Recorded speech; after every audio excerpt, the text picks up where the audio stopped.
A gente só acredita em dados, fatos e, dependendo da sua religião, em Deus.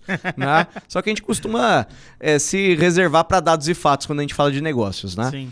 Então, a gente olha dados e fatos para depois tomar as decisões do que precisa ser melhorado, como tem que ser feito, qual é o melhor modelo. Tiago, eu lembrei aqui de um caso aqui do processo fulanizado, né? Acho que deve ser a dor de muitos comandantes que estão aqui com a gente também, né? Que foi até um cliente nosso, que ele, há muitos anos atrás, né, ele tinha um processo mais de vidraçaria ali, Exato. né? Que era só um fulano que fazia, né? Era aquele cara específico que fazia ali o molde de a quente do vidro, etc.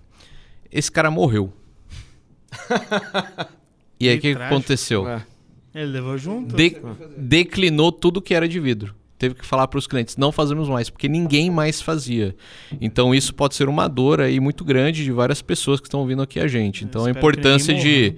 ninguém morra, né? Mas a importância... Eu ri pela situação. Né? Exatamente. Né? E aí a importância da gente estabelecer processos aí. Eu gosto de dizer que o conhecimento tem que ser da empresa, né? Exatamente. O conhecimento tem que ser da empresa. Então quando fica dependendo do fulano saiu, o conhecimento saiu com ele. E aí a gente aprende que tem que fazer o as is e o to be. Isso aí. Né? O as is é como que é você analisar. Já acontece uma dinâmica dentro da empresa e você simplesmente entende como é esta dinâmica. Sim. E aí você desenha essa dinâmica do jeito que ela acontece. Isso aí. E aí você olha para aquilo e fala, como eu faço para melhorar isso? E aí você vai e começa a tomar decisões para melhorar. Como que eu faço para tomar uma decisão para melhorar um processo? Bacana. Tá? Bem Então, por colocado. exemplo, tem lá um processo, acontece assim, desse passo passa para esse, desse passa para esse, daquele passa para aquele. Beleza, mapeei, o processo já existe. Sim. Mapeei. Mas como que eu faço? Né? O as is é como ele é e como eu gostaria que fosse no futuro para buscar eficiência, aumentar a lucratividade, não sei o quê. Excelente. Aí, quais são as ferramentas Quais são as que etapas eu uso, e ferramentas que a gente pode usar, né? Que eu uso, né, para melhorar esse processo? Excelente, bem colocado, Marcelo. Cara, métodos, né? Existem de monte e todo dia alguém inventa mais um aí pra gente poder aprender, né?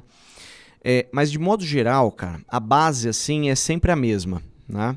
Eu vou falar qual que é a base aqui, as etapas, né? E as etapas elas são muito simples. Você pode dar mais profundidade conforme a necessidade do negócio ou menos profundidade conforme a necessidade, tá? Vamos lá. De modo geral, a gente está falando primeiro de uma definição do que precisa ser feito. E essa definição a gente está falando de indicadores, certo? Então é pegar aquilo que a gente tem, o estado atual, né? E colocar indicadores. Porque assim, por exemplo, dentro de uma empresa a gente tem diversos departamentos. Tem vendas, compras, marketing, manufatura, se for uma empresa de manufatura, operações, se for uma empresa de serviços. Então você tem diversos departamentos. Nesses departamentos, a gente tem que saber qual departamento hoje é o meu calcanhar de Aquiles. E esse calcanhar de Aquiles ele vai se revezando, né? Se a gente é uma empresa que quer o tempo todo estar crescendo, o calcanhar de Aquiles, cada momento ele vai estar num lugar, né? E indicadores mostram isso, né? Tem uma frase muito bacana do Peter Drucker, né? Que todo mundo fala de medida não pode ser Exatamente. Quem não mede não gerencia. Se não mede, como é que você vai saber se está bom ou está ruim? Então tudo parte de indicadores. Tem os meus indicadores? Legal. Agora eu vou mapear o meu processo. Entra numa etapa de mapeamento, né? Que é entender ali passo a passo como ele funciona. Que é o nome que você deu. As is. Como estamos, né? Então estamos assim. E aí para isso tem algumas ferramentas, né? Para cada uma dessas etapas tem algumas ferramentas. Para definir metas tem meta smart, né? Então específica, mensurável, atingível, relevante, temporal. Tem um monte de coisa lá. Então você tem lá os fornecedores, os clientes, as entradas, as saídas e o meu processo de modo mais macro. Né? Ele está muito mais focado nas entradas, saídas e para quem vai e de onde vem do que no processo em si. Não é o foco dessa ferramenta.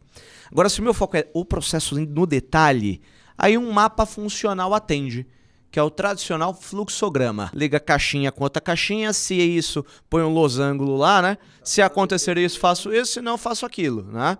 Beleza. Se for alguma coisa onde eu quero ter mais dados quantitativos, né? Bonito, né? Do que qualitativos, né? O que eu quero dizer com isso?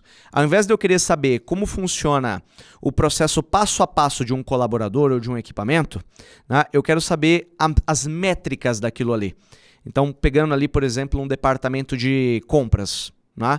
Eu não quero saber quais são as etapas que passam ali por compras. Eu quero saber, porque isso eu mapeio num fluxograma.